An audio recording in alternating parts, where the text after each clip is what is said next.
Hello and welcome to Intuitive Clarifications with Natasha. And we got Regan back again with us. And I'm so grateful to have Regan back. And oh my gosh, we've been tag teaming some people together to help with relieving the blocks that they have to move forward. And that's what today's show is going to be about, is how can we negotiate some of these blocks that we have. And every block is an individual dance. And that's one thing that I know that, thank you, Regan. Again, we were talking a little bit before the show about how, we've been, tag teaming some of these clients that have come wonderfully to you, and you've gratefully sent them to me and, supported in that, relieving of the blocks, or at least finding them. Sometimes all we need to know is what it is that's blocking us. And many times it's fear, sometimes it's anxiety, which anxiety and fear are the same family. We've just tagged anxiety almost as its own identity, and actually it's just this little thread from fear, that fear to move in, but the anxiety is that anxiousness that we have in our bodies. And so we gotta kind of say, oh, that anxiousness is just part of our story, right? So Regan, how have you been? We missed last month because of you traveling, because of the dance of realities, and all these kinds of things. And I still can't believe how fast it is. It just seems like to me, it feels like it's a week and it's been a month, every time. Actually, it's been 2 months. I know. Yeah, 2 months now, but it always just, I don't know. It's like time is, and I really do think it's because we're getting closer as the universe is getting closer to the other side where there is no time and space. And so, what we're having here is seeming almost like it's becoming more of the now, like everything is now, and a little bit, maybe we can talk a little bit about that too. Some of the experience I have for people, a lot of people listen, are regular listeners. They know that I work with the Newton Institute, and I have another way, like Natasha has her way of helping people get information on the other side.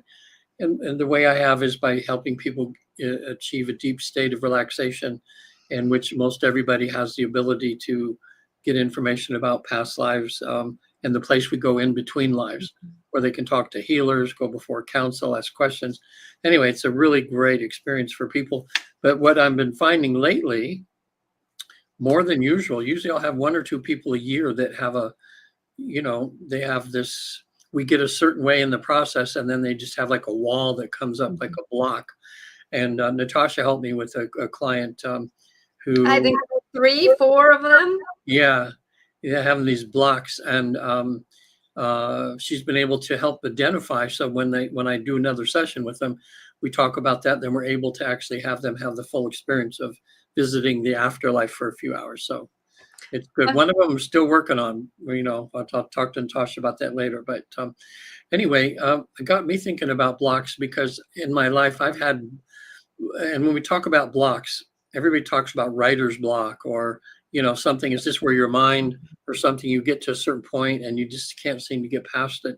The real common one I have in regular therapy, and you probably too, Natasha, is this fear of success, and they have a block. Or the worthiness. Or the success, fear of success, fear of worthiness, fear of, that whole, I can't have this. Why I don't deserve this. The deserving. We really deserve to be happy in our life. Yeah, we all have them where or joyful.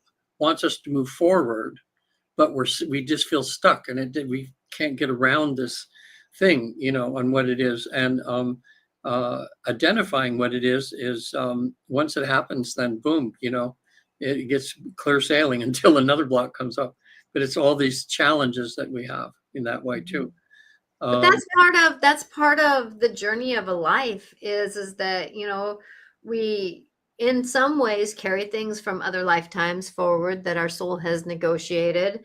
Then we have these things that come forward from, what we hear in the womb, feel in the womb, acknowledge in the womb, because it's not always hearing, it's feeling. A lot of people feel things, that, oh, I was unwanted because somebody had that depressed moment in pregnancy, and so, and they misread that feeling because our nervous system, right? And then, as we grow up, we hear, feel, sense things, and then that's part of the And then we just gain and gain and gain until probably I think about teenagehood. And then that's where things start flipping over and we start saying, wait a minute, who am I? What am I? It's like our 20s, we are just finding ourselves. The 30s are like, oh, wait a minute, this is what I'm carrying through. 40s are like, why am I carrying this? And then the 50s are like, I'm not carrying this anymore, and then going forward from there, right? Yeah, And it's just that evolution of what we're doing. But why do we gain so much when we're, before our 20s? Why do we gain so many things that can block us? I know. Well, and I think a lot of the blocks that happen when we're adults, we don't realize that they stem from our programming since childhood, of course. Mm-hmm. You like that one client of mine who you figured out a lot of his issues was as the way he looked at God, the way he was programmed to look at God as this judging person who will evil, will put evil things on you and everything. And I think and it's so ingrained because you when you grow up in a particular religion and you're just pushed that on you all the time, it becomes cemented in a sense in your subconscious, and it's kind of hard to break that wall to free yourself, so that you can freely choose yourself. Are you in the right place, or do you need to see it from a different perspective or something? Exactly. I mean, I was a kid, I grew up in the Catholic religion, because that was the closest school, so I didn't have to get Yeah, bused. me too. And Catholic religion was the basis of, my grandmother. And then my dad didn't necessarily, negotiate the Catholic religion, but it was kind of in the blood, I'm gonna say, right? Yeah, And with it's like I was told you need to go in and to do your sins. What were your sins? And I'm sitting here going, I sinned. Let's see. I didn't go to bed when my mom wanted me to. Is that a sin, or is that being a kid? I remember that. Let's see. I snatched a little bit of sugar out of the sugar bowl. Is that a sin, or is that being a kid? It's like I had this understanding, even as a very young kid, sitting there, needing to talk to the priest about sinning, and I said, "What? Why am I sitting here?" I actually challenged the priest, I think, if I remember right, about what? Why am I here? I don't think I sinned. Yeah, Well, everybody sins, and I go, well, what? And I kind of talked to him about the same thing. So me not going, it's like, and so we get these things that we're told, and so many people don't challenge in them at yeah, a young age. But even me, it was like but my soul was so awakened when I was growing up. I mean, I heard very young, you don't want to start something that you don't want to finish. So it's like I equated that to alcohol, drinking alcohol. I don't want to start something that I don't, smoking cigarettes. I didn't want to start something that I was going to have to quit. Taking drugs. I didn't want yeah, to start something that I was going to have to quit. So I've always had this awareness in my soul. It's like, really, really, but even I have blocks. yeah.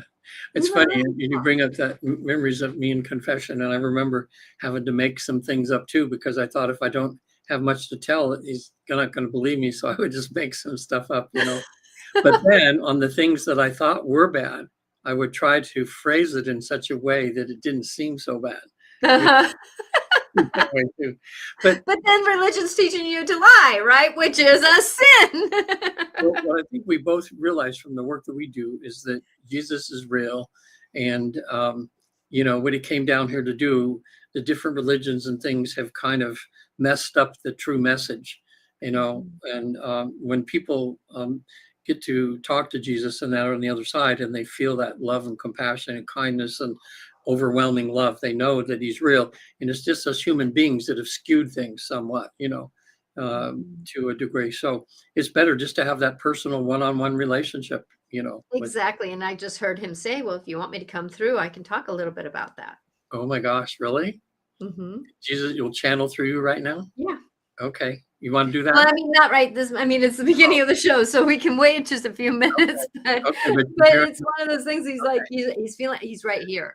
well, So, I think that's so great that you can have that closeness with him, and you can just feel him. oh, I have it with. I talk to the. I am so connected with the universe of love.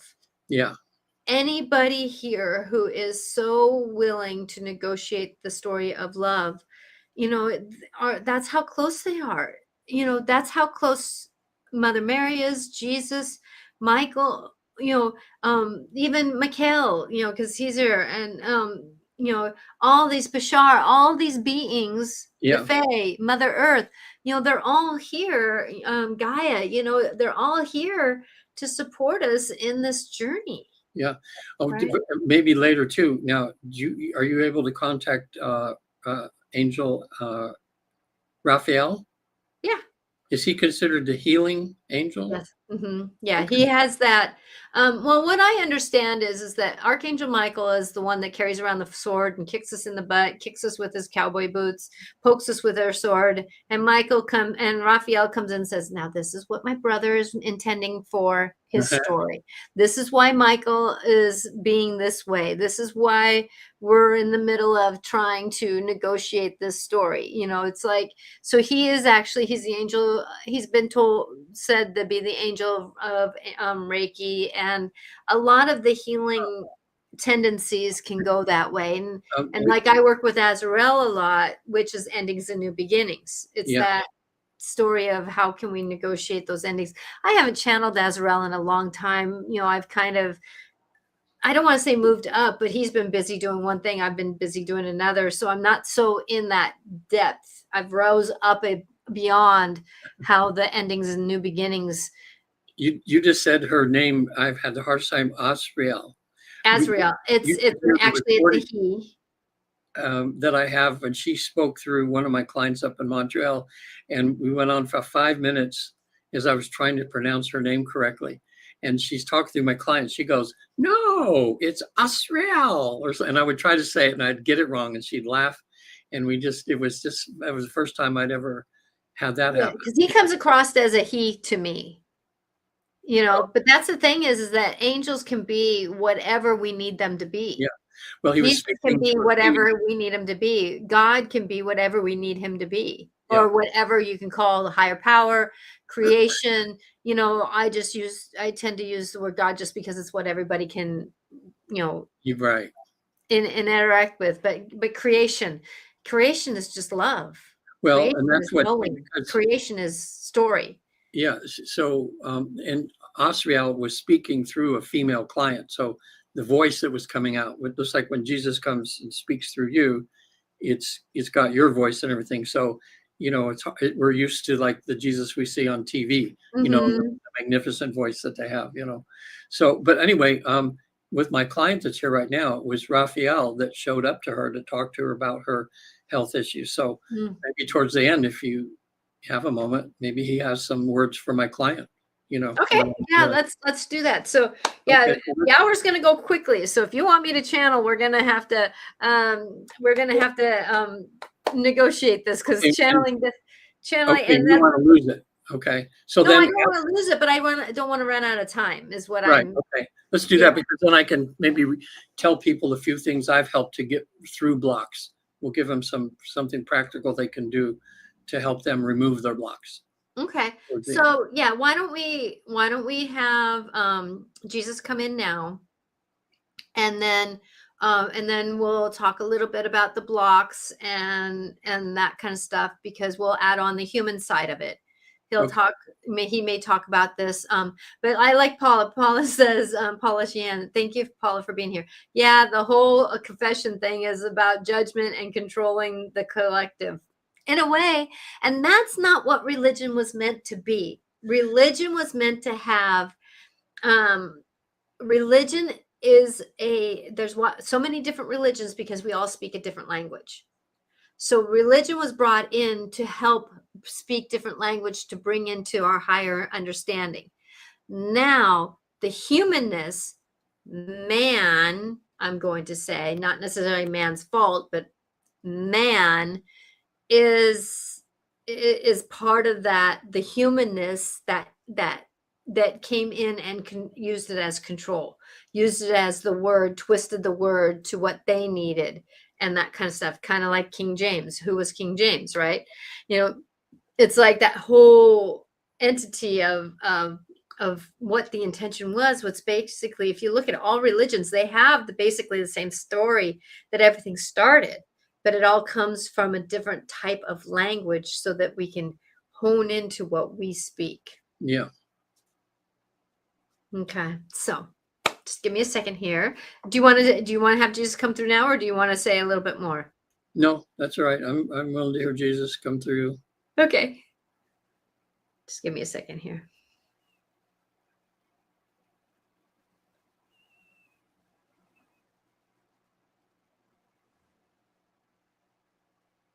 Oh, dear ones, you have come forward into some new knowings, haven't you?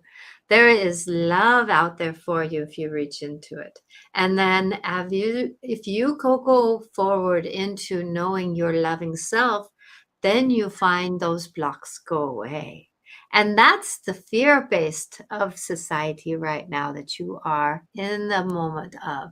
As we walk forward in I, Jesus, the one of love, to guide you through much of your energies, knowings.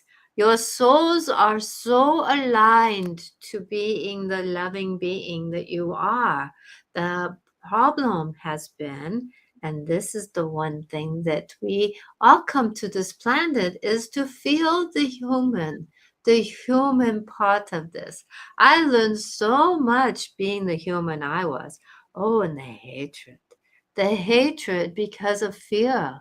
Did you know that fear, at the base of hatred, is fear? That is some of the story that is coming upon this planet right now, is part of the journey of relieving the fear based of hatred. The judgmentalness is hatred also, which is fear. Isn't it interesting? Anxiety, hatred, judgment, story, confusion, unwillingness, behavior, the argument of life is all based from fear. Fear is a very interesting part of this, isn't it, Regan?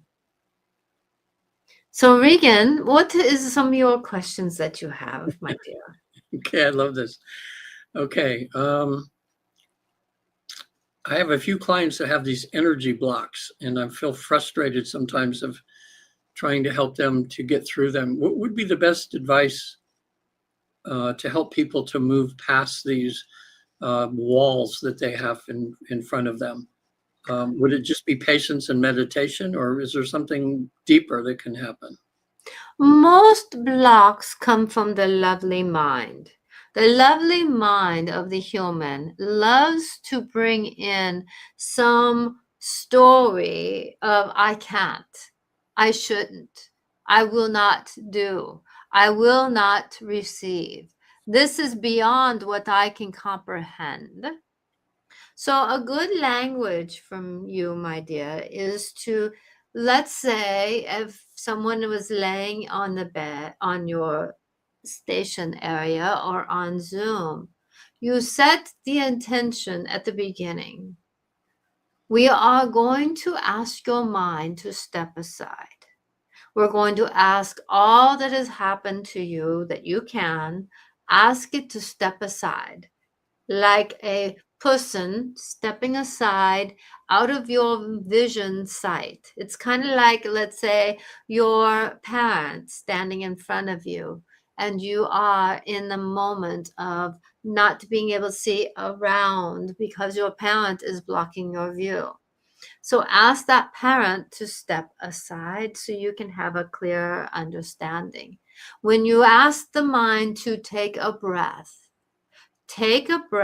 and trust some of the journey, and use the word sometimes some, because then the mind knows it can hold on to some of this. That you ask that mind to some of it to take a breath and step into trust so that it can be in this knowing of, like a walk in the park, let's say, and you don't know what you're going to receive. You don't know what you're going to see in the walk of a park, right, mind? Do you see how we are engaging with the aspect of the mindset? So if you set this up in the beginning of your sessions, you may have a little bit more accomplishment, as the word goes. Or if you notice these blocks are coming up, you may ask the body and the mind and the emotions to stop for a moment. Let's take a deep breath. And let's just picture you sitting down for a moment on a rock, like we're on a path. And we're going to go into inquiry, in investigation, in I wonder what's going to be next on this journey of the walk we're on. It's like walking through the woods. You don't know what you're going to come to, but you're inquisitive about what's coming next. Let's go into that intention, what will be next. And you will find inquisitiveness may come up more than the block will. If not, it is a deep-seated block, like a lot of people have, that will take a little bit more of the trust. And that is the part of it, is sometimes if you come into the inquisitiveness, the block comes into curiosity instead of standing firm. Does this make sense? Yes. So what I'm picturing is then you say to create that intention at the beginning of a session where we say we're that block, and I'll have my client put a face to the block like a person, and just ask that person to just step aside so we can see what's behind them. And then talk to them about, now that we're on the other side, it's going to be like walking through a park that you haven't been through before, and you're really inquisitive on what you're going to see or what's going to happen, but you have the intention that it's going to be good. Mm-hmm. Is Yes, that yes. right? Let's review a little bit at the beginning. Not I'm writing mention down who or what. It's not the who or what at the beginning. It's more of let's help the mind be more inquisitive. Let's just say that this is like a journey through the woods, or through a park, or through the zoo, or through something that you enjoy, a walk on the beach, and you don't know what you're going to find. Okay. Right? So we're going to go into trust. We're going to go into trust and inquisitiveness, that this is a journey that you may not know what you may receive. And isn't that the way we should go through our day at the beginning? Yeah. Isn't that the way we could go through the minute we get out of the car and go into the grocery store? Isn't that the way we could do, so that we have more inquisitiveness of how the universe is going to help us instead of hurt us? Yeah, like when you wake up in the day and you declare yourself as a vehicle for spirit, and you say, God, I don't know, in this walk on the park you have me going today, whatever you have, I'm looking forward to it, or I'm looking forward to whatever lessons are here for me to see during this day. Yeah. But with having joy, not fear, like, oh my God, what am I going to, what am I going to have to see today? Or having a fear, because then even challenges that come up that normally you would consider negative then become opportunities for growth when you look at it that way, rather than for some sort of block or fear. Exactly. And that is why we as the humans come across situations, is to break us out of our own mindsets so that we can become more open to what the universe is here to help us. Yeah. Mm-hmm. Now, I had a client, I'll give you this scenario, Jesus, that she was working for actually a church, and all of a sudden she got ill, and then they supported her for a long time, but then she comes in one day and they said, well, we no longer need your services. So she felt great at first, because now she didn't have all that pressure of work. She could concentrate on healing and getting better, and she could do a lot of things in her life that she couldn't do if she was bogged down by having to work. But then when she realizes that the person that was under her got this promotion to the job she had, and now when she goes to church and sees that person, it hurts a little bit. You feel like you've been pushed aside, that you've been shunned a little bit or something, and it kind of hurts. So how does one move past that to go to the positive side of things? We all have a personal journey, my dear. We all have a personal interaction. And when we think of someone with love and kindness and blessings, we feel different in ourselves. So if someone is in like-minded situations, if we send that person love and kindness, and I wish you more blessings in this understanding. And then if you look at yourself and say, I know this hurts, my dear. I know this hurts. But I am okay now. We are okay now.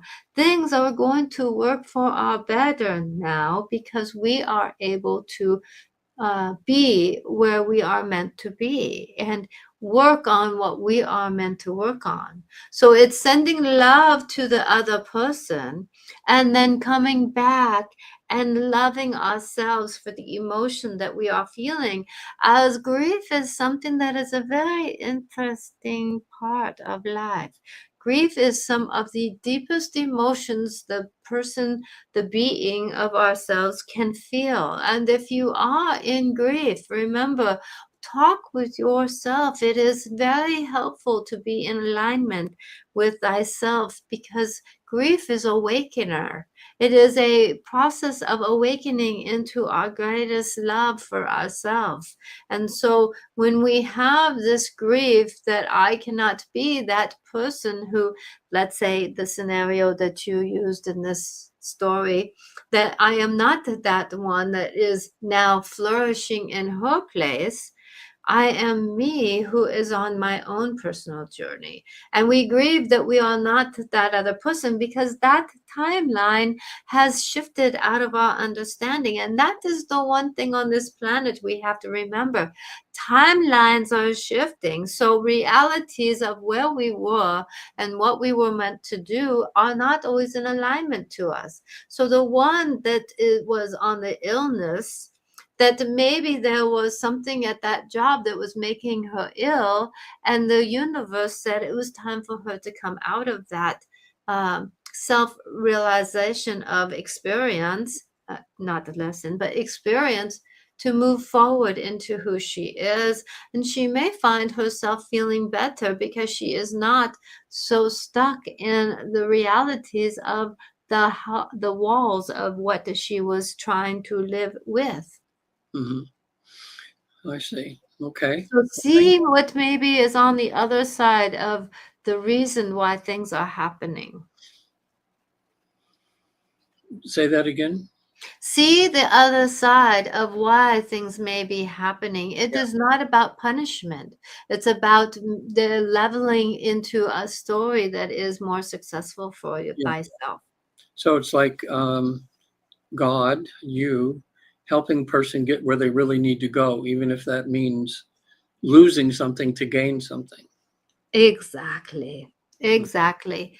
And it's all about perception.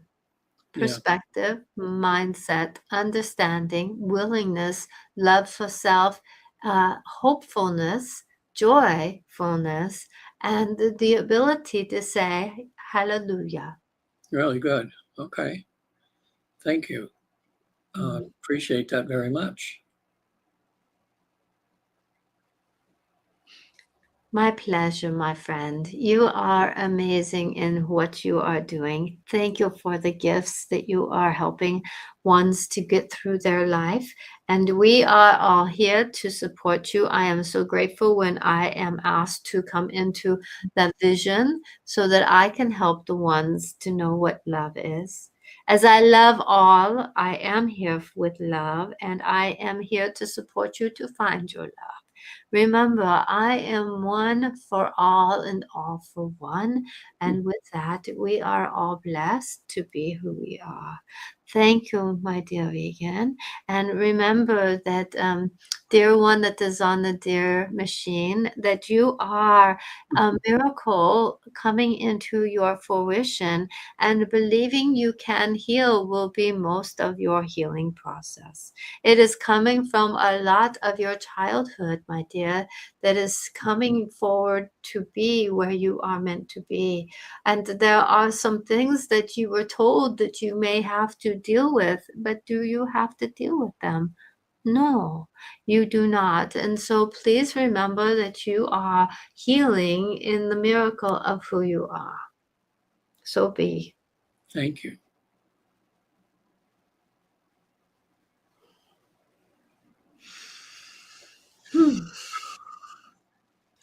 So how does your body feel after that happens?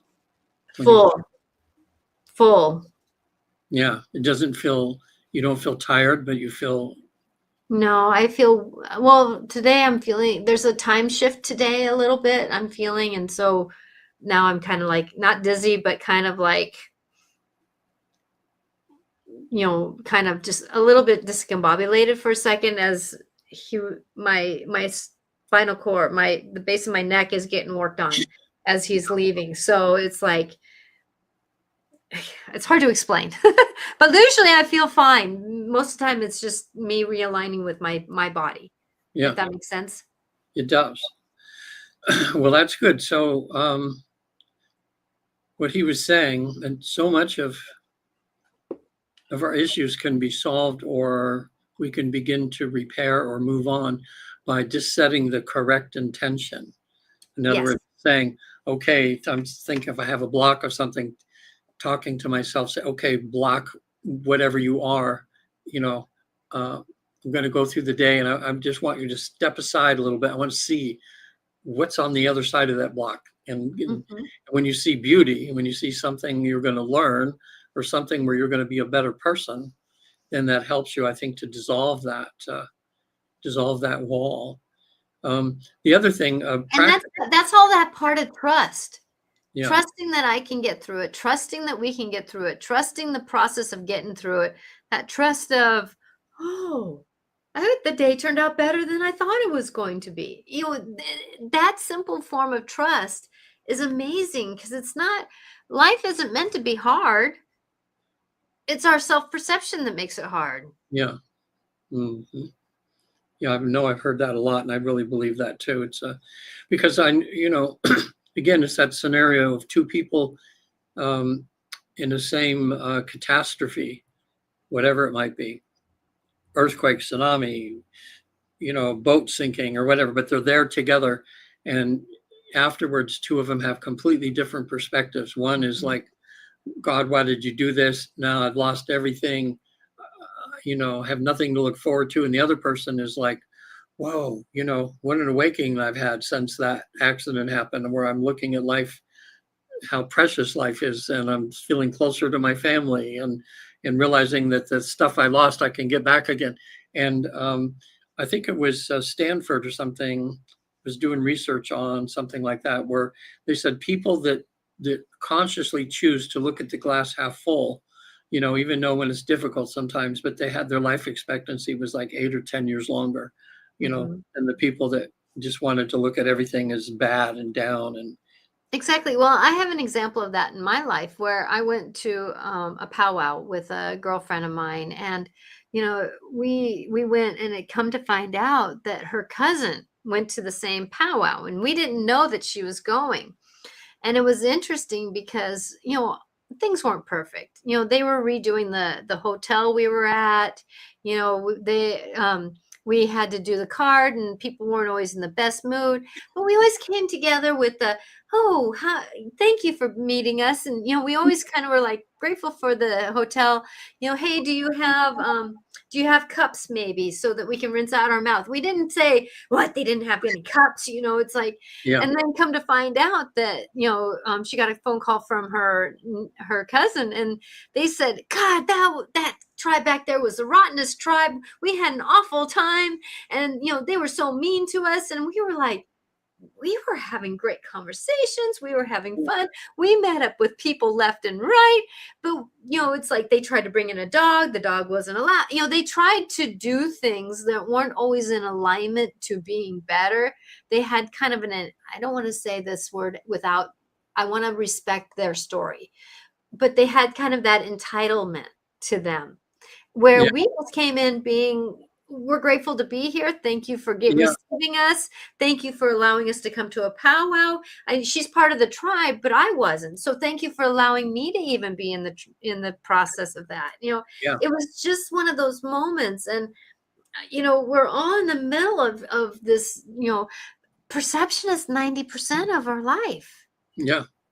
What helped me, I was telling someone earlier today too, that I used EFT to remove my blocks. And I'm sure it worked because, and I think one other time I told, I think and over the years we've been doing this story, but this one, I was down in Mexico and a client was letting me, yep, that's them. He was letting me live in his beach house while I did free therapy for him. And so I thought I'd be there a couple of weeks, but I was there for 2 years because in that time, he only wanted 2 15-minute sessions. 15 minutes into it, he would just stop the session and say, no, that's all I want to do now. So I just kept staying there. And it's like 2 years go by. And finally, he comes up and says, time for you to leave. He says, I don't want to get better. I said, if I get better, I'm going to lose my, because they have me certified as crazy. And if I get better, I'm going to lose all my money coming in every month. So he had a motivation there to not want to get better. The payoff. Yeah, that was it. The payoff there. But so I thought, what am I going to do? I'm down in Mexico. I got nothing to do. I would go across the border into San Diego on weekends and to work with clients and things. But most of the time I'm just sitting there with nothing to do. And I thought, well, I want to write a book. And then I thought, well, come on, that's crazy. Me writing a book. And I thought, well, why haven't I really have this thing. I want to write a book, but I never do anything about it. So EFT, what it does is uncover it makes you really think about what's the block there. Well, my blocks, I had many, is I'm tapping and I'm realizing, I says, I'm not smart enough. I don't know enough about the English language. I mean, I just barely got through school. I'm not smart enough to write a book, So I tapped on that, it says, even though I don't think I'm smart enough, I love and accept myself. I love and accept myself. And then I thought, okay, what's another block? And I thought, who wants to read what I have to say? It's like me, I'm just a regular guy how am I going to have anything that interesting to say? He says, even though I don't think I'm that interesting and people won't even want to read what I write, it's okay. I love and accept myself. I went through that one.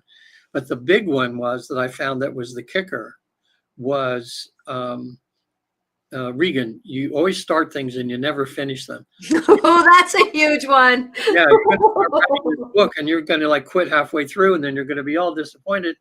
But it was like, I love and accept myself, even though I have a hard time finishing projects, So anyway, I did that. So the next morning I started to write. And once I started writing, I couldn't stop.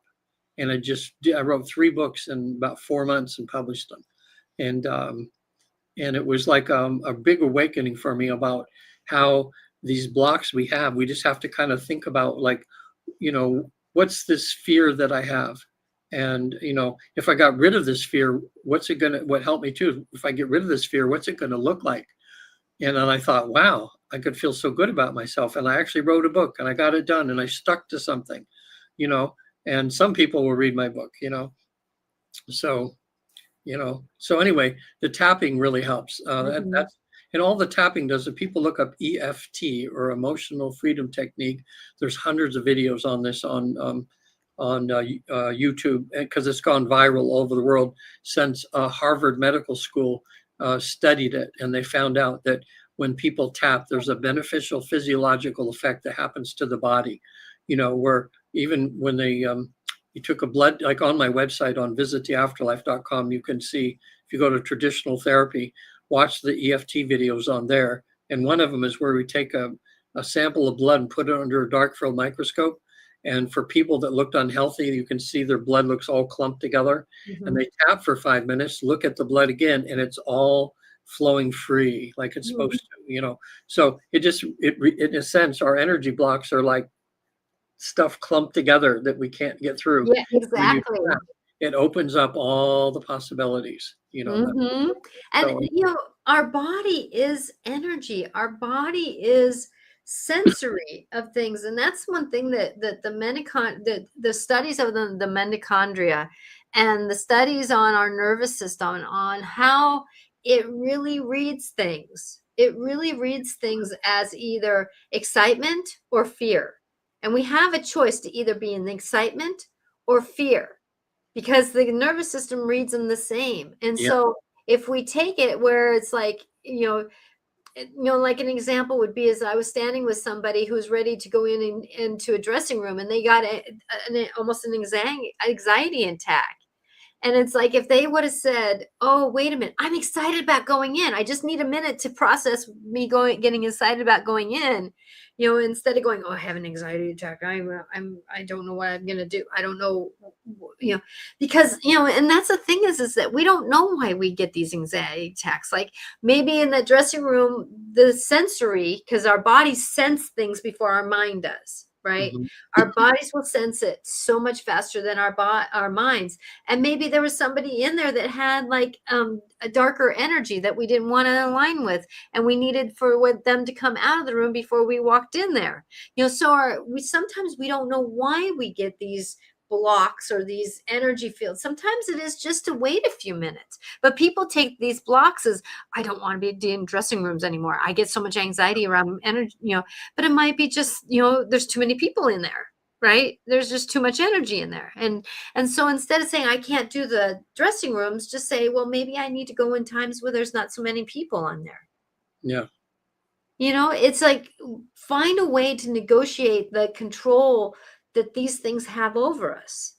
And yeah, that's the thing, is that we give control over so much to these ideas and these blocks and these concepts, that it's like, and they control our life. yeah. Matter of fact, I wrote a book called Fears and Phobias. It's called Phobias Gone in 1 Hour. And anybody watching the show now or in the future, if they watch that, if they want a free ebook version, just say they saw, heard about it on your show. I'll send them a free ebook version of that.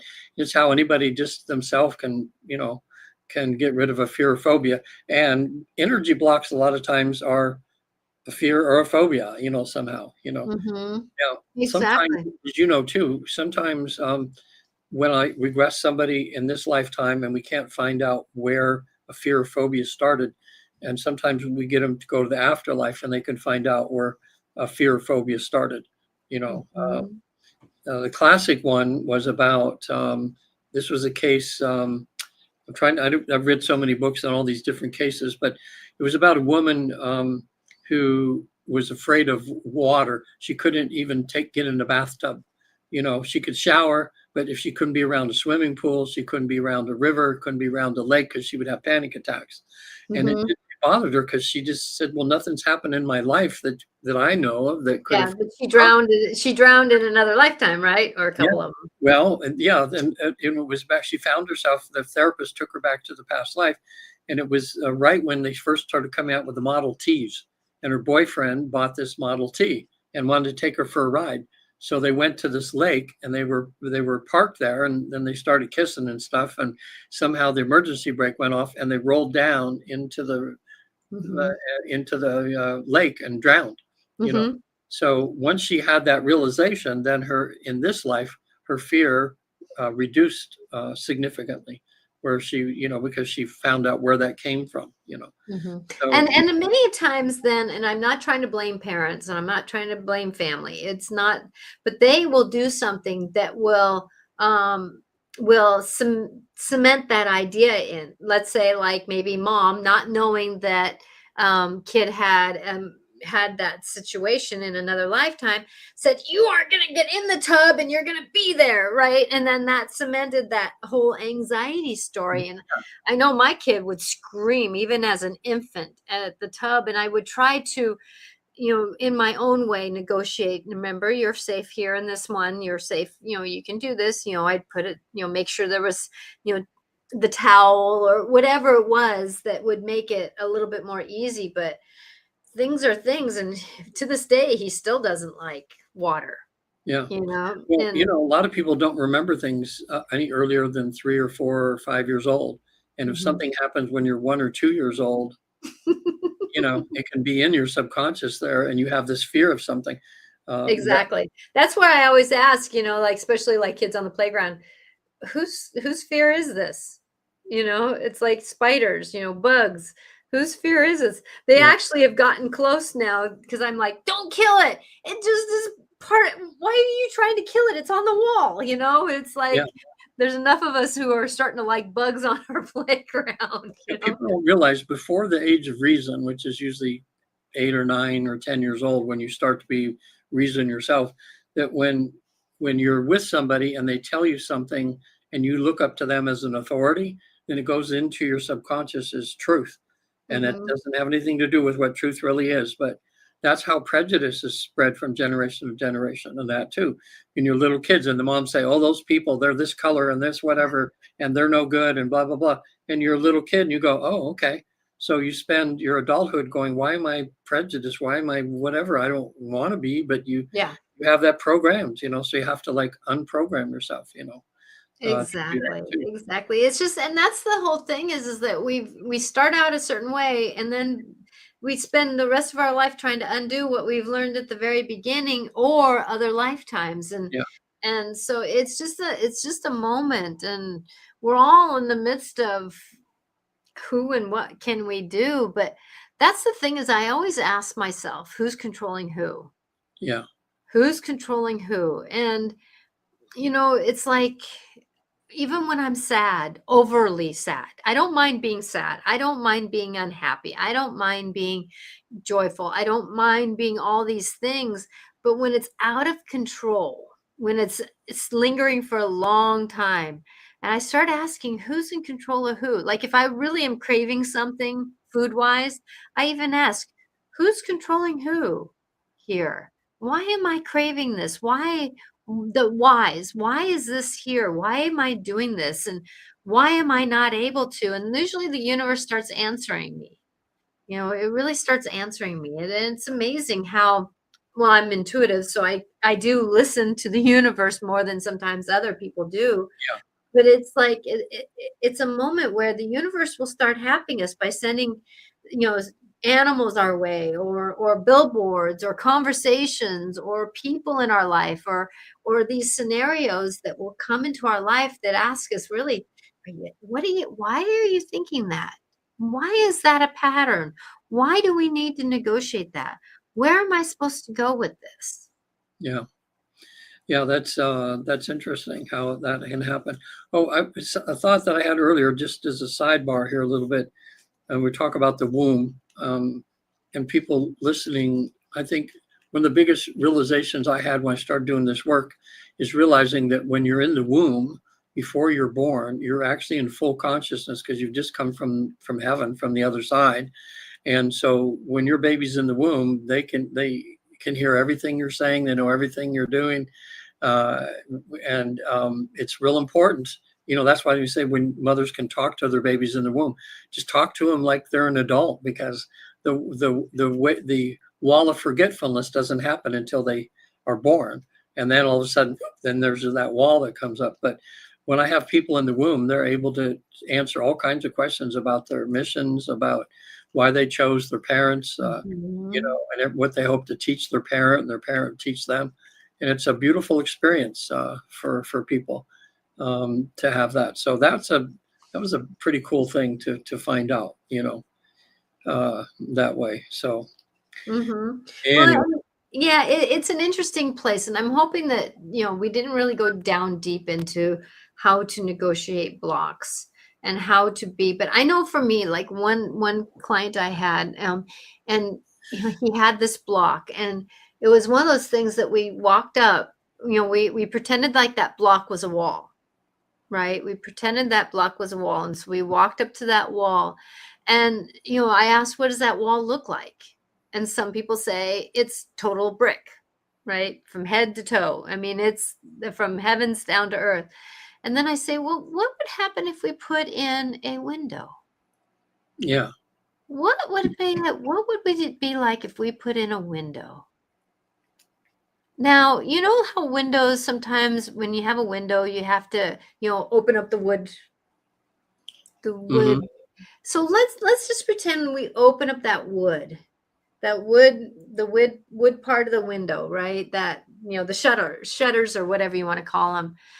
And you start doing now, are you afraid of walking up to that window? And some people say, actually, I am. Well, let's take a breath for a minute, right? And so if you kind of think about these blocks, and it can be a simple block as that I don't want to eat a certain food, or I don't want to do a certain thing. And, that's that moment. And sometimes, then later, in a few minutes, you just let that window get a little bit bigger and it becomes a door, right? And then you see what's on the other side. And some people can't see what's on the other side yet until you say, well, let's open up the door. You don't have to walk through. You don't have to walk through. Let's just observe what's on the other side. Some people say, well, it's a fog. I can't see well, then let's ask the fog to clear. Yeah. That's the thing, is that people are afraid to open up to asking this part of us to be willing to see something that is, sometimes it's just us that's on the other side. Yeah. There's a technique I learned when I went to a thing called Warrior Monk, back in my 40s, a long time ago. It was amazing. And we spent a whole week. We had to get a 1 or 2 sentence and hone it down on what our life's mission is and what we hope to accomplish. And then from what we knew our life's mission is, on moving forward with our life's mission, we had to come up and say, have a time frame. Like, okay, on this date, I'm going to get this done. On this date, this done, and this done. It was like planning out what you needed to get done so you could move on. And so we'd have with the coach in front of us, he would have us say this statement. I'll use something simple. Let's say I'm going to get my business cards done for my new project done by March 18th. So then the coach would say, okay, now I'm going to get my things done by March 2nd. If I couldn't say it immediately without a hesitation, that was pretty good. But if there was a moment, even a second of hesitation, he would say, okay, now you got a block here of some sort. Like, why did you hesitate for a few seconds? And then we would start exploring. And it was kind of like this other thing. And then I'm thinking it could be, I've got to design the card. I got to design the card and I don't know how to do it. I don't know how to find the right person to do it. So then that would be identified. Okay, in order to do it on this date, you have to do this. Now, say this, by this date, you're going to find the right person to help you to give that answer. And then you could get through that part, okay? Mm-hmm. And then they would have you say again, on this sort date, I'm going to do that. And if you couldn't say it immediately, there was another layer there that's preventing you from doing that. And it was a good way to kind of bring out and identify what all these issues are that you don't feel that you're going to get it done by the time you set in your mind you want to have it done. I did that one time where I found that I didn't want to work with somebody. And so I wrote the questions of, why don't I want to work with her? And so then I would write down those questions, and then I would pick the 2 or 3 that were the heightened ones, that were kind of the ones that stuck out on the page more. And then I would go down and I would say, well, why do I think these are bothersome? And then I would write the answer to those. And then I would pick the ones and then it came down to, you know what it came down to? What? I didn't want to be vulnerable with her and show her who I was. Yeah, that was after I released that, or I looked at that, I went, why? Yeah. Because that was the next layer of me starting to do my podcast. That was the next layer of a lot of different things that I was stepping into, was if she was like the catalyst for that moment. Yeah. And see, that was when you dug deep and you found that out. Yeah, sometimes, and again, this all has to do with fear. I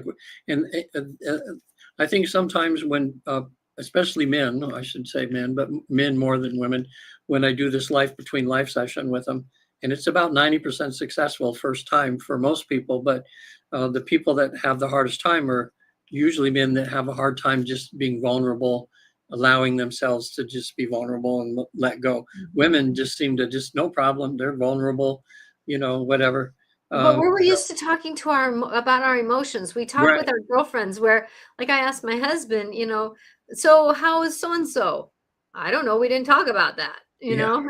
But I love how Paula said, it's hard to break generational gunk when our parents have those first few years to program our blocks, Mhm. and they don't even know they are. I And know it. It's you like know, perfectly imperfect people trying to program other people to be perfectly perfectly imperfect. imperfect. Yeah. So, yeah. That's why a lot of us, we need to adjust and we need to come into our own way of thinking and become ourselves. People said it's rare that anybody has a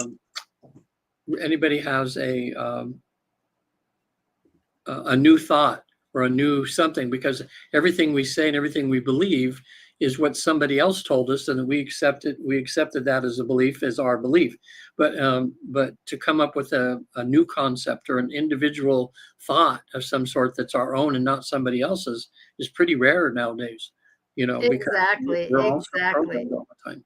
Yeah. It's amazing, just like the day where there was a bunch of people that were looking at the wall of the gym, and I said, "What's going on?"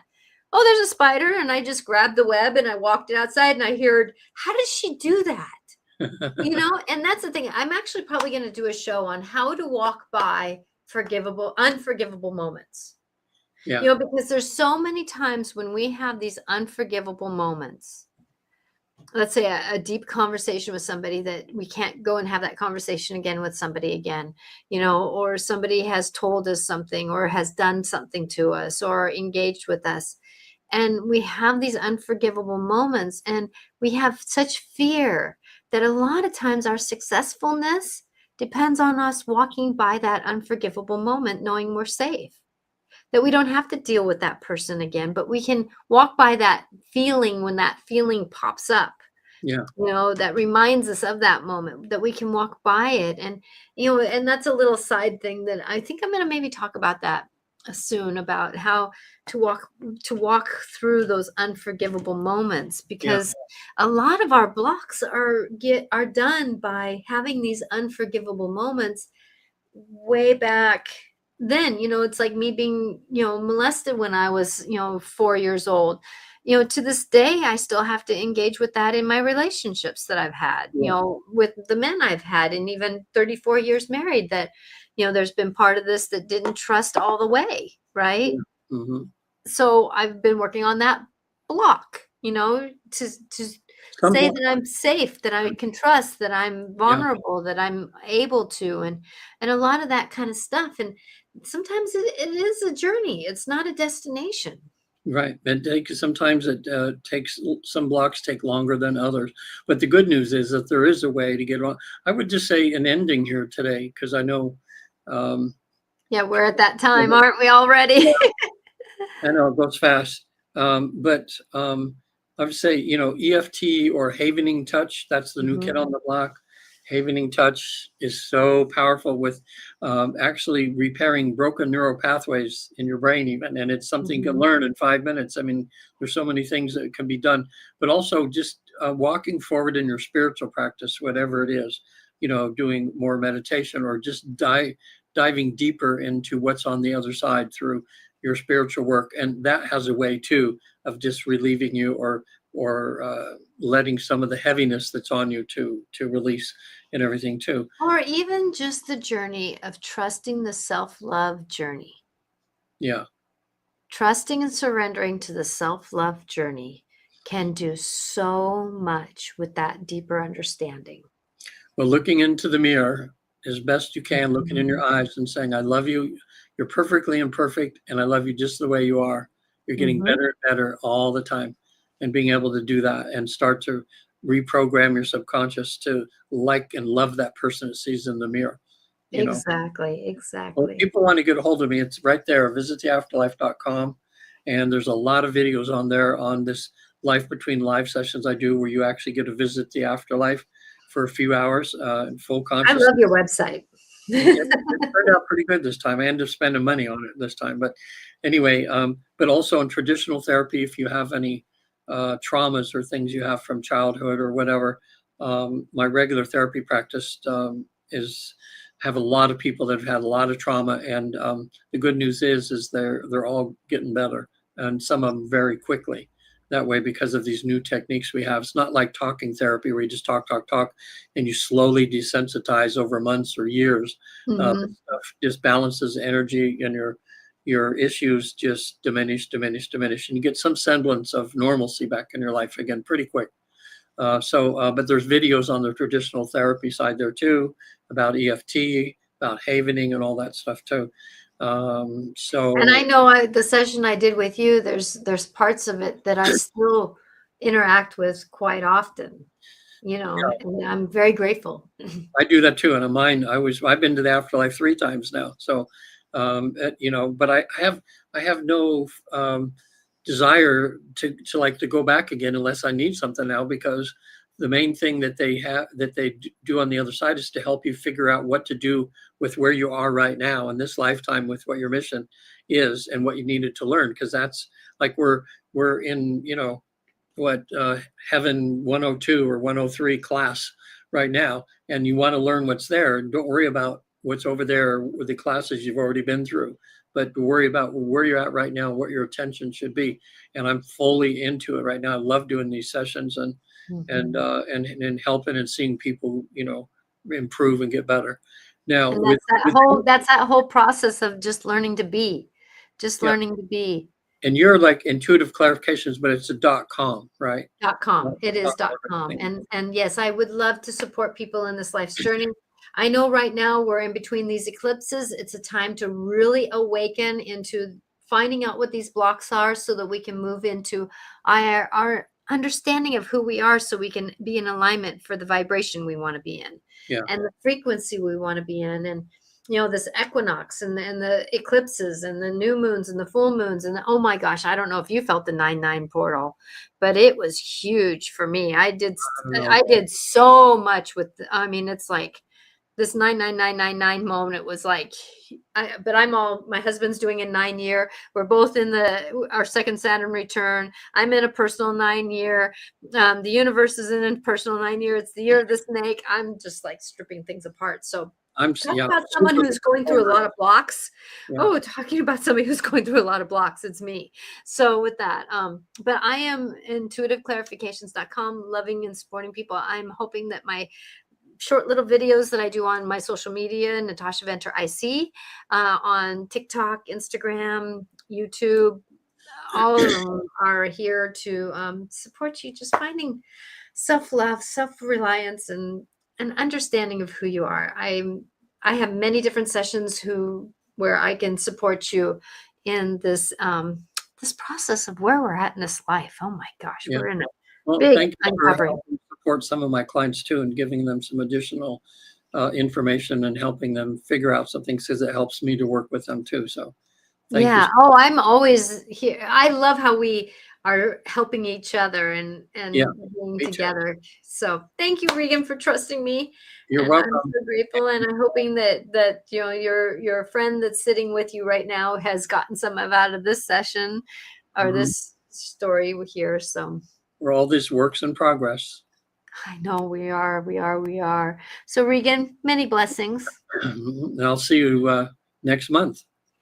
It will be October already. I know, right in the middle of October. I got a lot going on in October, but it's going to be a good month. Oh, good. Are you going to be able to be on the 3rd week? Yeah, so far, yeah. Yep. Good. I always look forward to it and talk to Well, thank you, everyone, for being here. May love and light be with you. May you know you do not have to walk this story alone. There are people who can help. Regan is amazing in the work he does. Love his technique. Love his kindness that he does with that. I am here to support you with no judgment. If I haven't done it in this lifetime, I've done it in others. So I'm here to know that we are all human. They go through the spiritual experience, and the spiritual experience is having the human experience. So may you find blessings and healing in your path. Bye now. See you next time. Bye.